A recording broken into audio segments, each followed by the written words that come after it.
look back to who I was 10 years ago, I'm not that person. And if Mhm. that version of me decides to show up and tell me that that's who I am, I'm like, that is just not who I am. I have Mhm. grown and changed so much. You don't know me anymore.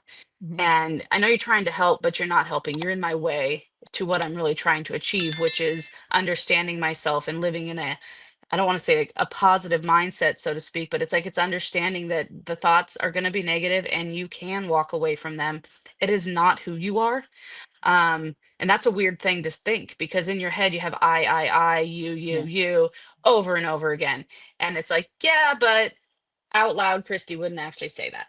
Yeah. Out loud, Christy would never say all the terrible things that popped through my head.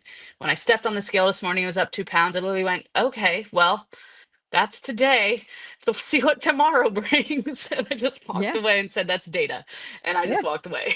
So, Versus the 6 month ago you who what yeah, didn't like what the scale was saying, and she kind of abstained from the scale, right? And I was then avoiding it so hard.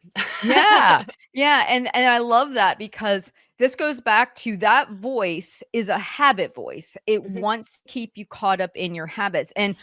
And speaking of habits, like when because you mentioned that you noticed the scale had started to trend down. So like mhm. when it came to your eating habits, when you've learned this stuff about the mind and it feels a little bit more clear to you now, what did you see change with your eating habits once this became clearer?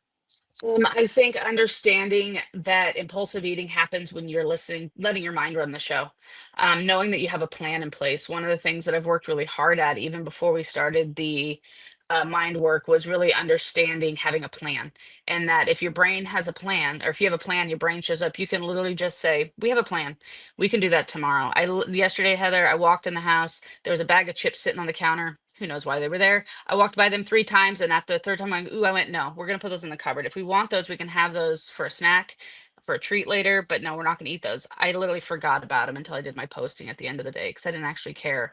And so it's understanding that your mind is telling you to eat things in the moment when really you have plans that are set out that work. You know what you need, and to take the time to plan it out at the beginning of your day and saying, nope, I don't want that. We can have it later. And the idea that the mental idea we can have it later, just giving yourself permission for later, game changer. Even if later is 10 minutes from now, it's still later. You still delayed eating it. So I don't know if that answered your question properly. No, it totally did. So basically it sounds like when those thoughts show up, like, because I we had done a coaching call, you and I, in the Mhm, academy before you did the 6 week mhm. sabotage. And I remember the chips coming up then. Like you were Yep. like, and I said to you, I said, well, could you just take a 10-minute timeout? Could you just do that?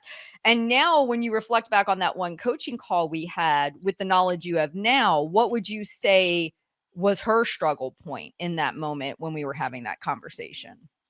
A lot of it was coming from the stress of bringing home from work and letting my mind just run all the way home. And then I get home and I'd see it and I'd be like, oh, I want this. I want this now. This is going to make me happy. This is the thing I need to make me feel better. Turns out it didn't. It just made me feel worse because I kept eating food I didn't want. Instead, I did exactly as we talked about and still do.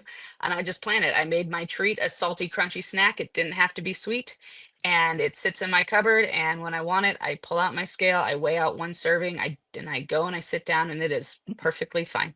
And Uh, I don't have any problems with chips anymore. It's been great.